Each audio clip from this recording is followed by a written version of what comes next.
everyone, welcome back to my channel. আমার নাম দীপানিতা আর এই চ্যানেলে আমরা দৈনন্দিন ব্যবহার করার ইংলিশ মানে স্পোকেন ইংলিশে ফোকাস করি। তাহলে চলুন আজকে সেন্টেন্সেস মানে বাক্যগুলোয় ফোকাস করা যাক। কি করছো? What are you doing? কোথায় যাচ্ছ? Where are you going? আমি পড়াশোনা করছি। I am studying. আমি দোকানে যাচ্ছি। I am going to the store. আমি বাজারে যাচ্ছি। I am going to the market. আমি ইংলিশ শিখছি।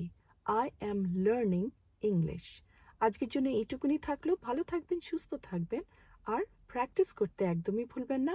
আর যখনই প্র্যাকটিস করছেন তখন প্রনাউন্সিয়েশন মানে উচ্চারণে ভালো করে ফোকাস করবেন, কারণ প্রনাউন্সিয়েশন স্পষ্ট হলে ভাষাটা দেখবেন অটোমেটিক্যালি শুনতে ভালো লাগছে। তাহলে দেখা হচ্ছে আবার আপনাদের সাথে নেক্সট ভিডিওতে। Thank you for watching.